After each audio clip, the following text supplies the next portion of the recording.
दोस्तों, एक बार फिर से स्वागत है आपका हमारे यूट्यूब चैनल पर। आज हम बात करने वाले हैं मून नाइट के एपिसोड नंबर 2 के बारे में। जी हाँ दोस्तों, मून नाइट का एपिसोड नंबर 2 जो है वो डिज्नी प्लस पर रिलीज़ हो चुका है। और अगर अभी तक आपने मून नाइट का एपिसोड 2 नहीं देखा है तो पहले जाकर के आप एपिसोड भी देख सकते हैं। और बात करो दोस्तों एपिसोड की, तो पहले एपिसोड ने मुझे जितना ज़्यादा एक्साइट और जितना ज़्यादा शौक किया था उतना ही तो मुझे सुलझा हुआ लगा इसका एपिसोड नंबर 2। और इसमें जो है चीज़ें वहीं से शुरू होती है जहाँ पर पहले एपिसोड में ख़त्म हुई थी। जो लास्ट में जब हमारा स्टीवन जो है वो मून नाइट में कन्वर्ट हुआ, तो मतलब क्या ही बात करें उस सीन की जो हमें पहली बार मून नाइट एक्शन में देखने को मिला। और ये दोस्तों ये एपिसोड शुरू होता है हमारा स्टीवन के उठने से, क्योंकि स्टीवन उठ कर सोचता है कि शायद वो जो पहले हुआ था वो सब सपना। जब वो अपने म्यूज़ियम में पहुंचता है तब जाकर देखता है कि जो रात में चीज़ें हुई थी वो वाकई में ही सच में हुई थी। और जब वो देखता है कि सीसीटीवी रिकॉर्डिंग, तो उसे पता चलता है कि जो जिस जानवर से वो फाइट कर रहा था पिछले एपिसोड में, वो दोस्तों असल में सिर्फ उसी को दिखता है, हालांकि और किसी को नज़र नहीं आता।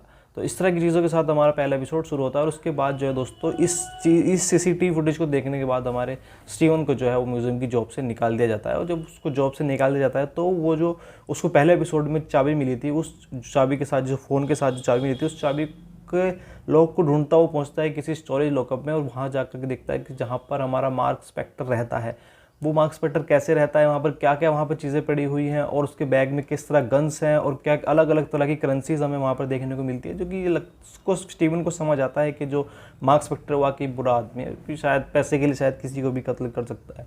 और वहाँ पर हमें देखने को मिलते खोंशू भी देखने को मिलता है, जो कि मार्क स्पेक्टर के पीछे लगा रहा है। इसको बता रहा है कि खोंशू क्या है, किस तरह की हमें चीज़ें देखने को मिल रही है। और दोस्तों वहाँ पर उसको मार्क को बताता है कि वहाँ पर हमें एक आईडी देखने को मिलती है मार्क स्पेक्टर की। दोस्तों अभी तक दोस्तों जो है हमें वो शो में जो है वो स्टीवन की कोई आईडी नहीं देखने को मिली है, हालांकि मार्क स्पेक्टर की आईडी देखने को मिल गई है।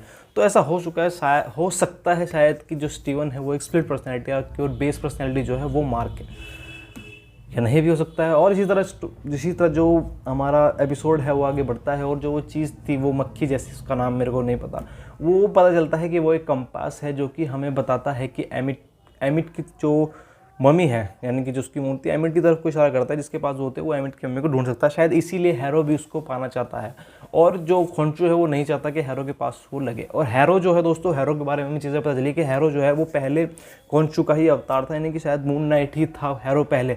हालांकि अब जो है वो बदल गया है, क्योंकि जो हमारा खोंचू है वो टाइम टू टाइम शायद अपने जो मून नाइट है उनको बदलता रहता है, जो उनके सर्वेंट उनके अवतार होते हैं उनको बदलता रहता है। जिसमें कि हमें एक सीन में वो कहता हुआ मिलता है मार्क को कि जो मेरा अगला अवतार होगा वो शायद तुम उससे बहुत ज़्यादा प्यार करते हो। जी हाँ दोस्तों, शायद वो उसकी वाइफ की बात कर रहा है कि इसके बाद तो शायद उसकी वाइफ को अपना अवतार बनाए। तो इस तरह की चीज़ें हमें इस एपिसोड में देखने को मिल रही है। यहाँ पर जो है हमें वो खोंचू और एमिट की जो जस्टिस सिस्टम है वो भी समझ में आते हैं कि जो खोंचू है वो सबको पनिशमेंट तब देता है जब कोई किसी सिन को कमिट कर चुका होता है, और जो एमिट जो है वो इस बेस पे किसी को पनिश करती है कि अगर शायद वो फ्यूचर में भी कुछ गलत करने वाला होता है। इस बेस पे जो हमारी एमिट है वो अपना जजमेंट पास करती है, और खोंचू इस बेस पे करता है कि अगर जब वो कोई गलत कर लेता है। तो इस तरह की जो हमें जस्टिस सिस्टम भी समझ में आते हैं। दोनों गॉड की, जो दोनों इजिप्शियन गॉड है वो आपस में किस तरह कोलैप्स कर रहे हैं, और जो उनको सर्व करने वाले हैं जो कि हमारा मार्क स्पेक्टर है, वो जो हैरो है वो अब एमिट से कनेक्शन में, और जिसको हमारा मार्क हैरा उसका मार्क हैरो जो है उसका एमिट से किस तरह का कनेक्शन है, ये अभी तक हमारे सामने निकल करके नहीं आया है।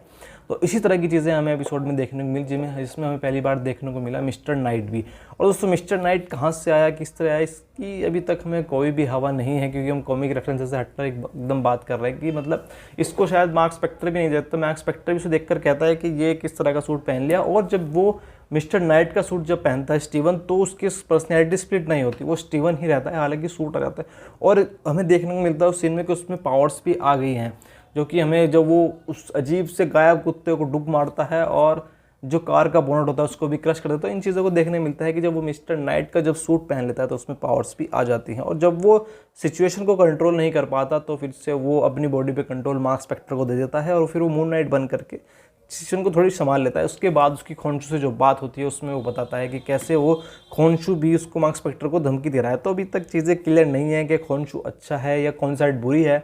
अभी तक जो है स्टोरी एक ग्रे स्केल में ही है दोस्तों। और इसी तरह हमारा एपिसोड खत्म हो जाता है। एपिसोड में ऐसी बहुत सारी चीज़ें थी जो आपको एक्साइट करती हैं, और चीज़ें जो है वेब सीरीज, आने वाली वेब सीरीज़ के बारे में बताती हैं कि एपिसोड में किस तरह का हमें देखने को मिलेगा, क्या क्या होने वाला है, इस तरह का थोड़ा सा हिंट देती है। कुल मिलाकर मुझे एपिसोड बहुत ज़्यादा अच्छा लगा, और मतलब पहला एपिसोड जितना मुझे एक्साइट किया था उसी एक्साइटमेंट को बरकरार रखा है हमारे एपिसोड नंबर 2 ने भी। और बहुत अच्छा एपिसोड था, आपको देखना चाहिए। अगर आपने नहीं देखा तो आप जा करके देख सकते हैं। और आज के लिए बस इतना ही, फिर आपसे मुलाकात होगी थर्ड एपिसोड के ब्रेकडाउन में, और फिर मिलते हैं आपसे, तब तक के लिए